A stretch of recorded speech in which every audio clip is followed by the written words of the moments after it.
ओम शांति। अॼु जी मिले तारीख़ आहे 24/12/2023। अॼु व्यक्त बाबदाद जो रिवाइज़ कोर्स 3/4/97। अॼु जा महावाक्य आहिनि। पुराणी संस्कारनि खे ख़तमु करे पंहिंजे निजी संस्कारनि खे धारण करण वारा एवर रेडी ठहो। अॼु बाप दादा पंहिंजे चारो ओर जे विश्व जे बाप जे लव में लवलीन ऐं लकी ॿारनि खे ॾिसनि पिया। हर हिकु ॿार जे भाग्य ते बाप खे बि नाज़ आहे कि मुंहिंजा ॿार वर्तमान समय एतिरा महान आहिनि जो सॼे कल्प में चाहे देवता स्वरूप, चाहे धर्म नेताउनि जा स्वरूप, चाहे महात्माउनि जा रूप में, चाहे पदमपति आत्माउनि जे रूप में कंहिंजो बि एतिरो भाग्य न आहे जेतिरो असां ब्राह्मणनि जो भाग्य आहे। असां ब्राह्मणनि जो भाग्य केॾो ऊचा जो बाबा चवनि था कहिड़े बि युग में कहिड़ी बि आत्माउनि जो एतिरो भाग्य न आयो, देवताउनि जो बि भाग्य न आहे जेतिरो असां आत्माउनि जो आहे। छो जो हिते असांखे डायरेक्ट बाबा जी पालना थी मिले त पंहिंजे अहिड़े श्रेष्ठ भाग्य खे सदा स्मृति में रखंदा आहियो, सदा इहे अनहद गीत मन में ॻाईंदा रहंदा आहियो कि वाह भाग्य विधाता बाप ऐं वाह मुंहिंजो श्रेष्ठ आत्मा जो भाग्य। ये भाग्य जो गीत सदा ऑटोमेटिक वॼंदो रहे। बाप ॿारनि खे ॾिसी ॾिसी सदा हर्षित थींदा आहिनि, ॿार बि हर्षित थींदा आहिनि, लेकिन कॾहिं कॾहिं विच में पंहिंजे भाग्य खे इमर्ज करण जे बजाए मर्ज करे ॾींदा आहिनि। जॾहिं बाप ॾिसंदा आहिनि कि ॿारनि जे अंदरि पंहिंजे सौभाग्य जो नशो निश्चय मर्ज थी वियो आहे त छा चईंदा आहिनि बाबा चईंदा आहिनि ड्रामा। लेकिन बाप दादा सभी ॿारनि खे सदा ई भाग्य जी स्मृति स्वरूप ॾिसणु चाहींदा आहिनि त असांखे जो बाप दादा द्वारा भाग्य मिलियो आहे उनखे सदा स्मृति में रखण वारा ठहिणो आहे। तव्हां बि सभी चाहींदा इहे ई आहियो, लेकिन विच में अची वेंदो आहे न। कॾहिं बि पुछो त सभु ॿार इहे ई लक्ष्य रखी करे हलंदा आहिनि कि मुंहिंजो बाप समान, मूंखे बाप समान ठहिणो ई आहे। लक्ष्य ॾाढो सुठो आहे, जॾहिं लक्ष्य श्रेष्ठ आहे ॾाढो सुठो आहे, पोइ कॾहिं इमर्ज रूप कॾहिं मर्ज रूप शो थी वेंदो आहे। कारण छा आहे? बाबा चवंदा आहिनि लक्ष्य ॾाढो श्रेष्ठ आहे, लेकिन ॾाढो सुठो आहे, लेकिन कॾहिं उहो इमर्ज रूप कॾहिं मर्ज रूप छो आहे? कारण छा आहे? बाप दादा सां एतिरा सुठा सुठा वाइदा बि कंदा आहियूं, रूहरियान बि कंदा आहियूं, पोइ बि लक्ष्य लक्षण में अंतर छो आहे? त बाप दादा रिज़ल्ट में ॾिसंदा आहिनि कि कारण छा आहे। वैसे त तव्हां सभु ॼाणंदा आहियो कई नई ॻाल्हि न आहे, पोइ बि बाप दादा रिवाइज़ कराईंदा आहिनि कि कारण छा आहे। असांजो एतिरो श्रेष्ठ भाग्य जो असांखे मिलियो आहे उहो कॾहिं इमर्ज छो थी वेंदो आहे। बाप सदा इमर्ज छो न रहंदो आहे। बाप दादा ॾिठई 3 ॻाल्हियूं, हिकु आहे सोचणु संकल्प करणु, ॿियो आहे ॻाल्हाइणु वर्णन करणु, टियों आहे कर्म में प्रैक्टिकल अनुभव में ऐं चलन में लाइण, कर्म में लाइण। त 3 ई समान बैलेंस घटि आहिनि। जॾहिं बैलेंस हूंदो आहे त निश्चय ऐं नशो इमर्ज रहंदो आहे। जॾहिं बैलेंस हूंदो आहे त निश्चय ऐं नशो इमर्ज रहंदो आहे। जॾहिं बैलेंस घटि थी वेंदो आहे त निश्चय ऐं नशो मर्ज थी वेंदो आहे। जीअं सोचूं था उअं ई ॻाल्हायूं था उअं ई कर्म था करूं त बैलेंस हूंदो आहे त निश्चय ऐं नशो इमर्ज रूप में रहंदो आहे। जॾहिं बैलेंस कम थी वेंदो आहे त निश्चय ऐं नशो मर्ज रूप में थी वेंदो आहे। रिज़ल्ट में ॾिठो कि सोचण जी गति ॾाढी सुठी बि आहे ऐं फास्ट बि आहे। ॻाल्हाइण जी रफ़्तार ऐं नशो उहो बि 75% ठीकु आहे। ॻाल्हाइण में मेजॉरिटी होशियार आहिनि, लेकिन प्रैक्टिकल चलन में लाइण में टोटल मार्क्स घटि थी वेंदी आहे।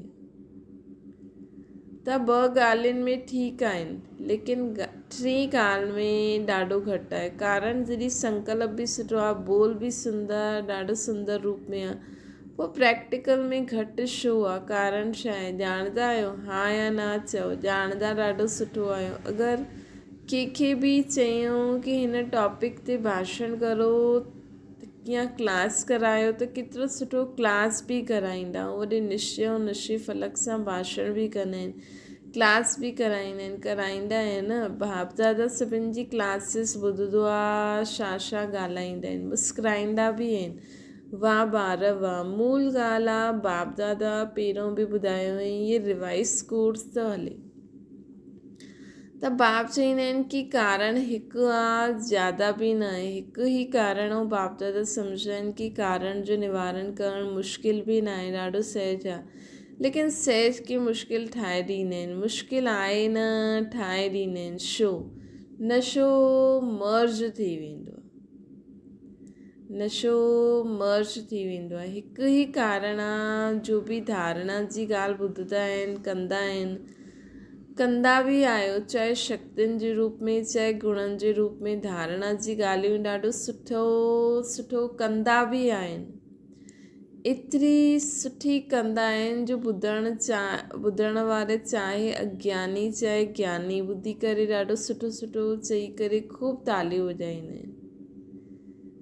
बाबा चवंदा कि जो धारणा जी ॻाल्हियूं ॿुधंदा आहिनि, कंदा बि आहियो, चाहे शक्तियूं गुण धारणा सभिनि ॾिसी करे ॿुधी करे, ॿुधण वारे बि चाहे अज्ञानी छो न हुजनि चाहे ज्ञानी छो न हुजनि, ॿुधी करे ॾाढो ख़ुशि बि थींदा आहिनि, तालियूं बि वॼाईंदा आहिनि, ॾाढो सुठो चईं। लेकिन केतिरी बार लेकिन आयो, ये लेकिन ई विघ्न विझी छॾंदो आहे। लेकिन शब्द समाप्त थियणो खपे, अर्थात बाप समान समीप अचिणो खपे। ऐं बाप जे समीप अचणु अर्थात समय खे समीप लाइणु। जेतिरो असां बाप जे समीप ईंदा वेंदासीं, ओतिरो विनाश जो समय बि नज़दीक ईंदो वेंदो। त बाबा चईं कि लेकिन हाणे ताईं लेकिन शब्द चइणो पवंदो आहे, बाप खे सुठो न लॻंदो आहे, लेकिन चइणो पवंदो आहे। त कारण छा आहे? जो बि कंदा आहियो, धारण बि कंदा आहियो, धारणा जे रूप में धारण कंदा आहियो, उहा धारणा थोड़ी समय केतिरी ज़्यादा, कंहिंजी थोड़ी समय कंहिंजी ज़्यादा समय हलंदी आहे, लेकिन धारणा प्रैक्टिकल में सदा वधंदी हले। उन जे लाइ इहे ई मुख्य ॻाल्हि आहे कि जीअं द्वापर खां वठी करे अंतिम जन्म ताईं जो बि अवगुण व कमज़ोरियूं आहिनि, हुन जी धारणा संस्कार रूप में ठही वई आहे न। त संस्कार ठहिण जे कारण महिनत न करणी पवंदी आहे। जेका बि असां अवगुण धारण करे रखिया आहिनि, उहा असांजा संस्कार थी विया आहिनि। त संस्कार जॾहिं थी वेंदो आहे त उनखे करण में महिनत न लॻंदी आहे। छॾण बि चाहींदा आहियूं, सुठो बि न लॻंदो आहे, छॾण बि चाहींदा आहियूं, सुठो बि न लॻंदो आहे। पोइ बि चईंदा आहिनि छा करूं, मुंहिंजो संस्कार अहिड़ो आहे। तव्हां बुरो न मञंदा आहियो, तव्हां बुरो न मञो, मुंहिंजो संस्कार ई अहिड़ो आहे। संस्कार ठहियो कीअं? ठाहियो तॾहिं त ठहियो न, त जॾहिं द्वापर खां इहे उल्टा संस्कार ठही आहिनि, जंहिंसां तव्हां समय ते मजबूर बि थींदा आहियो, पोइ बि चईंदा आहियो छा करूं, संस्कार। बाबा चवंदा त जॾहिं द्वापर खां इहे उल्टा संस्कार ठही आहिनि, जंहिंसां तव्हां समय ते मजबूर बि थी वेंदा आहियो, पोइ बि चईंदा आहियो छा करां, मुंहिंजो संस्कार आहे। त संस्कार सहज न चाहींदे हुए बि प्रैक्टिकल में अची वेंदा आहिनि। कंहिंखे क्रोध अची वेंदो आहे, थोरे समय पोइ चईंदा आहिनि तव्हां बुरो न मञंदो, मुंहिंजो संस्कार आहे। क्रोध जो संस्कार ठाहियो, अवगुण जो संस्कार ठाहियो, गुणनि खे संस्कार छो न ठाहियो? त असां ईअं चऊं न, मुंहिंजो ई संस्कार ई अहिड़ो आहे। बाबा चवनि था त अज्ञान जी शक्ति क्रोध खे ॾाढी सुठी तरह सां संस्कार ठाहियो अथव, यूज़ कंदा आहियो। बाबा चवनि था क्रोध जो संस्कार ठाहियो, अवगुण खे संस्कार ठाहियो, गुणनि खे संस्कार छो न ठाहियो। जे क्रोध अज्ञान जी शक्ति आहे त ज्ञान शांति जी शक्ति आहे, सहन शक्ति आहे। त अज्ञान जी शक्ति क्रोध खे ॾाढो सुठी रीति सां संस्कार ठाहियो अथव, यूज़ बि कंदा आहियो, पोइ माफ़ी बि वठंदा आहियो, माफ़ करे ॾिजो, अॻियां खां न थींदो ऐं अॻियां ॿियो ई ज़्यादा थी वेंदो। कारण छो जी संस्कार ठहियल आहे न। त बाप दादा हिकु ई ॻाल्हि ॿारनि खे बार बार ॿुधाईंदा आहिनि कि हाणे हर अवगुण खे, हर ज्ञान जी ॻाल्हि खे संस्कार रूप में, हाणे हर गुण खे त बाप दादा हिकु ई ॻाल्हि ॿारनि खे बार बार ॿुधाईंदा आहिनि कि ॿार हाणे हर गुण खे, हर ज्ञान जी ॻाल्हि खे संस्कार रूप में ठाहियो, संस्कार रूप में ठाहियो। ब्रह्मण आत्माउनि जा निजी संस्कार कहिड़ा आहिनि? क्रोध या सहन शक्ति कहिड़ो आहे? सहन शक्ति शांति जी शक्ति इहा आहे न। त अवगुणनि खे त सहज ई संस्कार ठाहे छॾियो, कूट कूट करे अंदरि विझी छॾियो अथव, जो न चाहींदे हुए बि निकिरंदा रहंदा आहिनि। ईअं ई हर गुण खे अंदरि कूटे कूटे करे संस्कार ठाहिणो आहे। निजी मुंहिंजो निजी संस्कार कहिड़ो आहे, इहे सदा यादि रखो। उहो त रावण जी जाइदाद संस्कार ठाही आहिनि, पराए माल खे पंहिंजो ठाहे छॾियो अथव। हाणे बाप जे खज़ाने खे पंहिंजो अपनायो, पंहिंजो ठाहियो। रावण जी चीज़ संभाले करे रखी आहे ऐं बाप जी चीज़ खे गुम करे छॾियो आहे। छो? रावण सां प्यार आहे, रावण सुठो लॻंदो आहे या बाप सुठो लॻंदो आहे? चईंदा त सभी आहियो, बाप सुठो लॻंदो आहे, इहे ई मन सां चईंदा आहिनि, लेकिन जो सुठो लॻंदो आहे हुन जी ॻाल्हि निश्चय जी साई सां दिलि में समाइजी वञे। जॾहिं कोई रावण जे संस्कार जे वश थी वेंदा आहिनि ऐं पोइ चईंदा रहंदा आहिनि बाबा तव्हां सां मुंहिंजो ॾाढो प्यारु आहे, ॾाढो प्यारु आहे। बाप पुछंदा आहिनि केतिरो प्यारु आहे? त चईंदा आहिनि आकाश खां बि ज़्यादा प्यारु आहे। बाबा ॿुधी करे ख़ुशि बि थींदा आहिनि कि केतिरा भोला ॿार आहिनि। पोइ बि बाप चईंदा आहिनि ॿारनि खे, बाप खे सभी ॿारनि सां वाइदो आहे कि दिलि सां अगरि हिकु बार बि चयो मुंहिंजो बाबा, पोइ भले विच में भुलिजी वियो, लेकिन हिकु बार दिलि सां चईंदा मुंहिंजो बाबा, त बाप बि चईंदा आहिनि जो बि आयो, जहिड़ा बि आयो, मुंहिंजा ई आयो। वठी त मूंखे सभिनि खे वञिणो आहे, सिर्फ़ु बाप चाहींदा आहिनि कि बाराती ठही करे न हलो, मुंहिंजी सजनी ठही करे हलो। पोइ बि बाप चईंदा आहिनि बाराती ठही करे न हलो, मुंहिंजी सजनी ठही करे हलो। ॿुधी करे त सभी ॾाढा ख़ुशि थींदा आहिनि, पंहिंजे मथां हसी बि ईंदी आहे। हाणे ॿुधण जे समय पंहिंजे मथां हंसदा आहियो, पंहिंजे मथां हसी ईंदी आहे, ऐं जॾहिं जोश कंदा आहियो तॾहिं लाल पीला थी वेंदा आहियो। त ॿुधण जे समय पंहिंजे मथां हसी बि अचे थी कि असां ईअं कंदा आहियूं, ऐं पंहिंजे मथां हसी ईंदी आहे, ऐं जॾहिं जोश कंदा आहियो तॾहिं लाल पीला थींदा आहिनि। लेकिन बाप रिज़ल्ट में ॾिठईं कि ॿारनि में हिकु विशेषता ॾाढी सुठी आहे, पवित्रता में रहणु। हिन जे लाइ केतिरो बि सहन करिणो पए, केतिरो बि ऑपोज़िशन करण वारा साम्हूं अचनि, लेकिन हिन ॻाल्हि में 75% सुठा आहिनि। कोई घसिया गपोड़ा बि लॻाईंदा आहिनि, लेकिन पोइ बि 75% हिन ॻाल्हि में पास थी करे ॾेखारियो आहे। हाणे हुन खां पोइ ॿियो सब्जेक्ट कहिड़ी ईंदी आहे? क्रोध। देह अभिमान त टोटली आहे न, लेकिन ॾिसबो आहे कि क्रोध जी सब्जेक्ट में ॾाढा घटि पास आहिनि। ईअं सम्झंदा आहिनि कि शायदि क्रोध कोई विकार न आहे, इहे शस्त्र आहे, विकार न आहे, लेकिन क्रोध ज्ञानी टू आत्मा जे लाइ महाशत्रु आहे। छो जे क्रोध अनेक आत्माउनि जे संबंध संपर्क में अचण सां प्रसिद्ध थींदो आहे। क्रोध खे ॾिसी करे बाप जे नाम जी ॾाढी ग्लानी थींदी आहे। चइण वारा इहे ई चईंदा कि ॾिसी वरितो ज्ञानी टू आत्मा ॿारनि खे क्रोध जे रूप में आहे। हिकु त महान रूप त सुठी रीति ॼाणंदा ई आहियो, ॾिठो बि आहे, क्रोध करे थो ॾेखारे में बि ॾींदो आहे। ॿियो आहे क्रोध जो सूक्ष्म स्वरूप, अंदरि में ईर्ष्या द्वेष घृणा थींदी आहे। हिन रूप में जोर सां ॻाल्हाइण या ॿाहिरां खां कोई रूप न ॾेखारे में ॾींदो आहे। लेकिन जीअं ॿाहिरां क्रोध थींदो आहे त क्रोध अग्नि रूप आहे न, उहा अंदरि ख़ुदि ई जलंदो रहंदो आहे ऐं ॿियनि खे बि जलाईंदो आहे। ईअं ई ईर्ष्या द्वेष घृणा इहे जंहिंमें आहे उहे हिन अग्नि में अंदरि ई अंदरि जलंदा रहंदा आहिनि। ॿाहिरां खां लाल पीलो न थींदा आहिनि, लाल पीलो पोइ बि ठीकु आहे, लेकिन उहो कारो हूंदो आहे।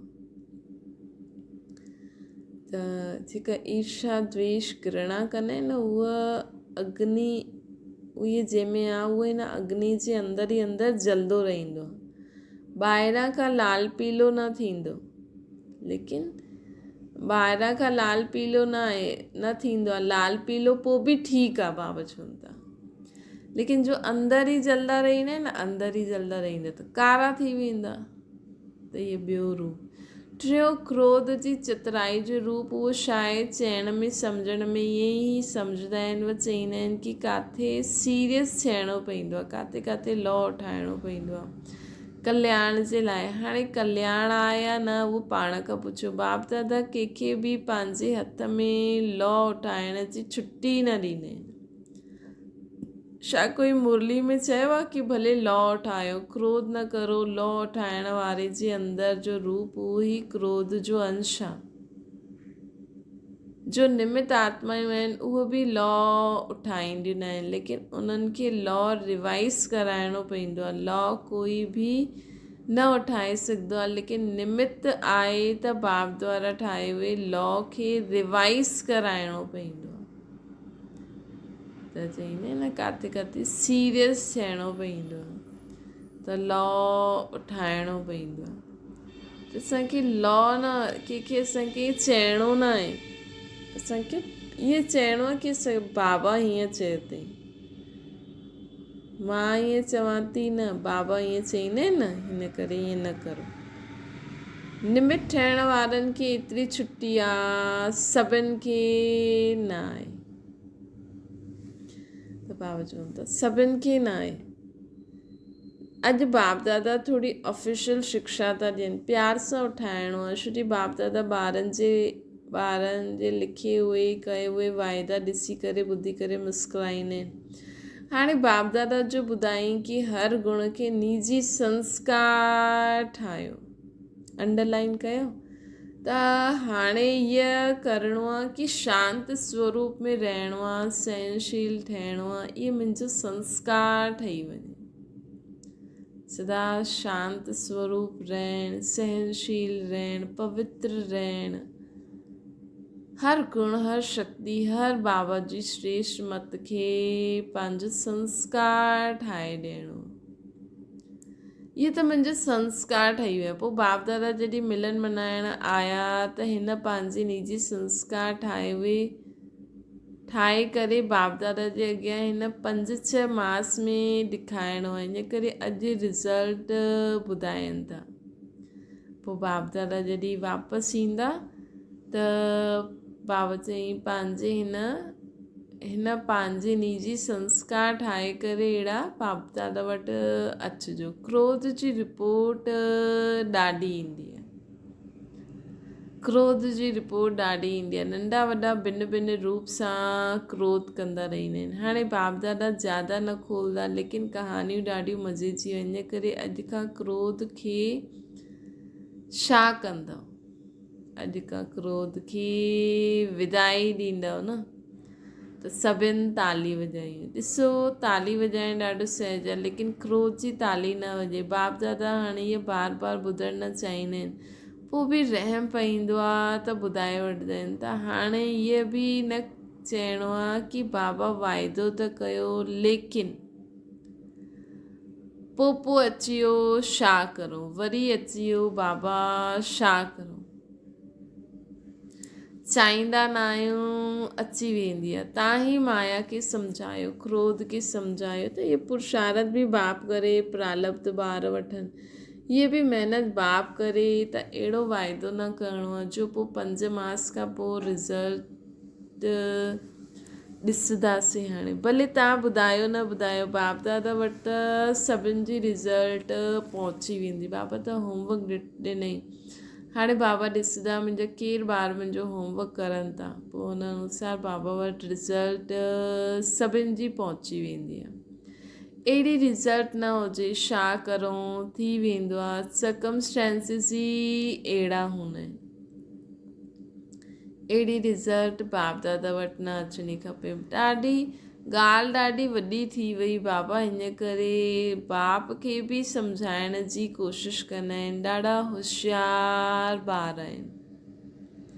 चईंदा आहिनि बाबा नंढी वॾी ॻाल्हियूं असां पार करे वठंदा आहियूं। इहा ॻाल्हि वॾी हुई न, हाणे दोष किथे रखूं ॻाल्हि ते, ऐं ॻाल्हि छा कंदी। आई ऐं वई, दोष असां ॻाल्हि ते रखी छॾियोसीं, लेकिन ॻाल्हि त आई ऐं वई। 5000 वर्ष खां पोइ वरी ॻाल्हि ईंदी। 5000 वर्ष खां पोइ वरी ॻाल्हि ईंदी, त 5000 वर्ष खां पोइ ॻाल्हि ईंदी, उन ते दोष रखी ॾींदे, जो ॻाल्हि वरी 5000 वर्ष पोइ ईंदी उन ते दोष रखी ॾींदे। ईअं न करिणो आहे। बाबा चवनि था ईअं न करिणो आहे। छा करूं, इहे संकल्प में बि न लाहिणो आहे। बाप दादा क्रोध जे लाइ छो विशेष चवनि था, छो जे अगरि क्रोध खे पाण विदाई ॾिनी त हिन में लोभ इच्छा सभु अची वेंदो। हिकु क्रोध खे विदाई ॾिनो त लोभ ऐं इच्छा सभु अची वेंदो आहे। लोभ सिर्फ़ु पैसे ऐं खाइण जो न आहे, भिन्न भिन्न प्रकार जी, चाहे ज्ञान जी चाहे अज्ञान जी कोई बि इच्छा, इहे बि लोभ आहे न। असां इच्छा रखंदा आहियूं, असां एतिरो पुरुषार्थ करूं, एतिरो ईअं करूं, न करे पाईंदा आहियूं त क्रोध ईंदो आहे न। कंहिं बि कारण सम्झो असां इच्छा था करूं अॼु असां भट्टी कंदासीं, ऐं घर में कोई अची वियो त अंदरि क्रोध थोरो ईंदो न, अरे इहे काॾा अची विया, उहो थोरो मूड में चेंज थी वेंदो। त बाबा चवनि था कि चाहे ज्ञान जी चाहे अज्ञान जी कोई बि इच्छा न रखणी आहे, इहे बि लोभ आहे। ज्ञान जी बि इच्छा न रखो। पतो लॻी वियो न, मां आत्मा आहियां, मुंहिंजो बाबा आहे, बसि ॿियो छा खपे। ॿियो जेतिरो समय आहे रोज़ु रोज़ु पढ़ो था, पुरुषार्थ कंदा रहो, धारणा कंदा रहो। जॾहिं अंत समय अचे त हलो पंहिंजे घर। पोइ हीअं न कि अरे मां हीअं न कयो। त क्रोध खे ख़तमु करण सां लोभ स्वतः ई ख़तमु थी वेंदो, अहंकार बि ख़तमु थी वेंदो, अभिमान ईंदो आहे न, मां वॾो आहियां, मां समझदार आहियां, मां ॼाणंदो आहियां। त इहे छा पंहिंजे खे सम्झंदा आहिनि। भई क्रोध ईंदो आहे न, अगरि असांखे कोई ॿुधाए, कोई ज्ञान ॿुधाए, कोई कुझु चए, कोई सम्झाने वारी ॻाल्हि ॾे, त अभिमान ईंदो आहे न कि अरे मूंखे न ईंदो आहे छा। पोइ थोरो थोरो क्रोध बि, तॾहिं क्रोध ईंदो आहे पोइ अभिमान खां पोइ कि अरे मूंखे न ईंदो आहे छा, इहे छा मूंखे ॿुधाए थो। उन खां पोइ क्रोध ईंदो आहे। त अभिमान ऐं लोभ इहे बि साथ साथ विदाई वठी वेंदा। जॾहिं असां क्रोध खे पूरी रीति विदाई ॾेई छॾींदासीं। हिन करे बाप दादा विशेष लोभ जे लाइ चवनि था कि लोभ जे लाइ, हिन करे बाप दादा विशेष लोभ जे लाइ न चई करे क्रोध खे अंडरलाइन था कराइनि। बाबा ॾिसो सभिनि खे क्रोध खे अंडरलाइन था कराइनि कि जॾहिं लोभ ईंदो आहे, अभिमान ईंदो आहे, उन खां पोइ ई क्रोध ईंदो आहे। त क्रोध खे ई ख़तमु करो त लोभ ऐं अभिमान ईंदो ई न। त बाबा चवनि था त संस्कार ठाहिया अथव। हाणे सभु हथ उठायो, सभिनि जो फोटो, त सभिनि हथ उठायो कि हा असां ठाहींदासीं। बाबा चईंदा त संस्कार ठाहींदा, त सभिनि हथ उठाया। त सभिनि जो फोटो कढियईं बाबा। सभिनि हथ उठायो।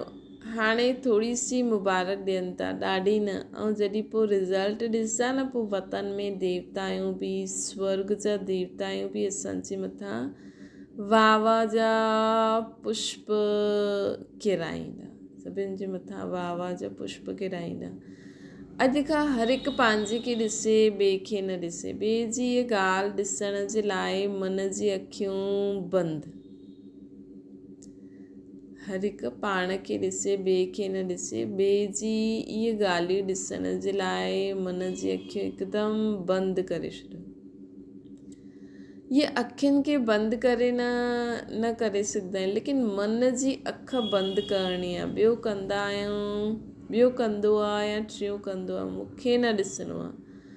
बाप एतिरो बि फोर्स ॾेई करे चईंदा आहिनि कि अगरि कोई वीरलो मार थी बि कोई अहिड़ी कमज़ोरी करे त बि ॾिसण जे लाइ, ॿुधण जे लाइ मन खे अंतर्मुखी ठाहियो। कोई वीरलो महारथी बि छोजी कॾहिं बि किथे मातड़ी त बाबा चईंदा न ब्राह्मणनि जी माला न ठहींदी आहे। हाणे बाबा चईंदा आहिनि हाणे ॾिसो कोई ॾाढो अॻियां आहे। हाणे थोरी बि ग़लती कई त पुठियां नंबर थी वेंदो। लेकिन माण्हुनि खे त लॻंदो न भई इहे निमित आहे, इहे महारथी बि अहिड़ो कमु करे त। लेकिन असांखे त बाबा सभिनि खे सेम मुरली ॿुधाईंदा आहिनि। छो ॿुधाईंदा आहिनि? ताकी कॾहिं महारथी में बि कोई अहिड़ी कमी कमज़ोरी ॾिसी वठूं त मन जी अख बंदि थी वेंदी।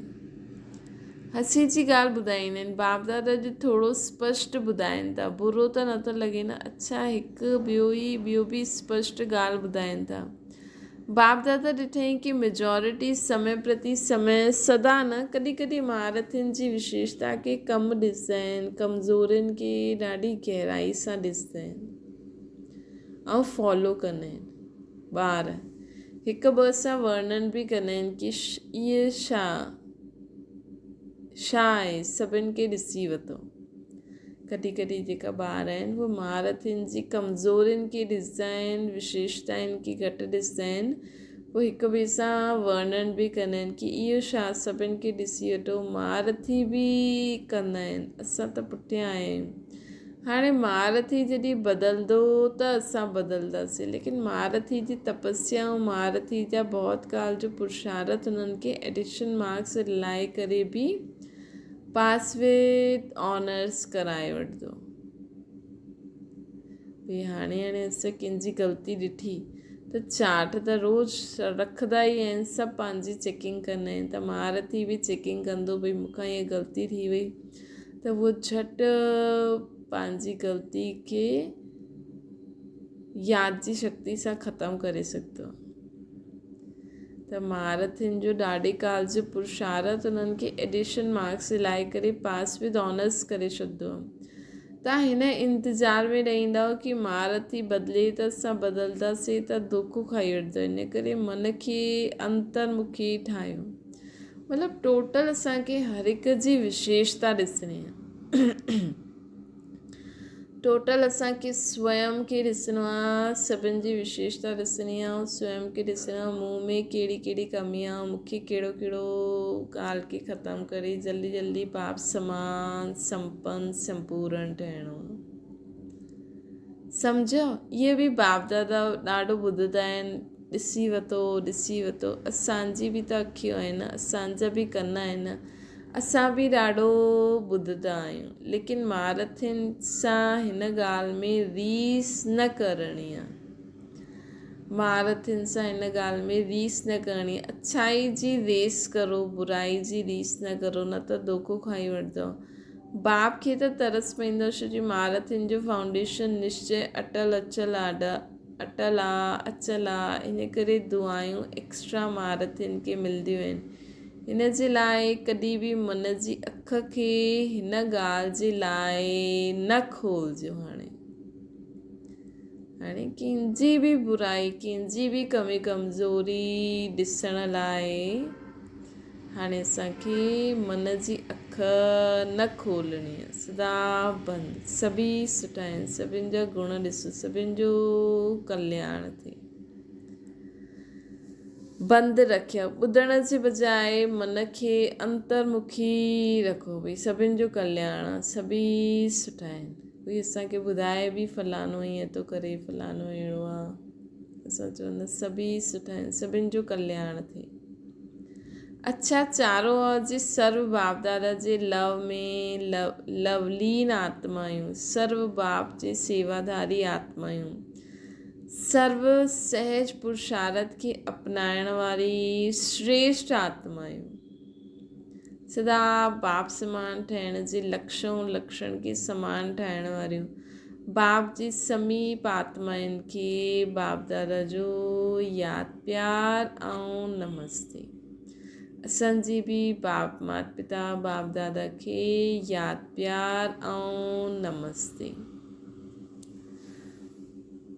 वरदान सभिनि खे अमर ज्ञान ॾेई अकाले मृत्यु जे भय सां छुड़ाइण वारा शक्तिशाली सेवाधारी ठहूं। दुनिया में अॼुकल्ह अकाले मृत्यु जो डर आहे। डर सां खाइनि था, हलनि था, सुम्हनि था। अहिड़ी आत्माउनि खे ख़ुशी जी ॻाल्हि ॿुधाए करे भय सां छुड़ायो। उन्हनि खे ख़ुशख़बरी ॿुधायो कि असां तव्हांखे 21 जन्मनि जे लाइ अकाले मृत्यु सां बचाए सघंदा आहियूं। हर आत्मा खे अमर ज्ञान ॾेई अमर ठाहियो, जंहिंसां उहा जन्म जन्म जे लाइ अकाले मृत्यु सां बची वञनि। ईअं पंहिंजे शांति ऐं सुख जे वाइब्रेशन सां माण्हुनि खे सुख चैन जी अनुभूति कराइण वारा शक्तिशाली सेवाधारी ठहूं। त जेका बि माण्हू सॼी आयु त वैसे 150 साल सतयुग में हुई, पोइ द्वापर में बि 100 वर्ष हुई। हाणे त माण्हू वेठे वेठे ई शरीर था छॾनि। त इहे अकाले मृत्यु जे भय सां छुड़ाइण लाइ असांखे सेवा करणी आहे। आत्माउनि खे सुख चैन जी अनुभूति कराइण वारा सचो सेवाधारी ठहिणो। अच्छा, ओम शांति। बाबा खे यादि करो। स्लोगन आहे यादि ऐं सेवा जो बैलेंस रखण सां सर्व जी दुआयूं मिलंदियूं आहिनि। यादि ऐं सेवा जो बैलेंस रखण सां यादि बि करो, कर्म बि करो, तॾहिं असांखे सर्व जी दुआयूं बि मिलंदियूं। अच्छा, ओम शांति। बाबा खे यादि करो।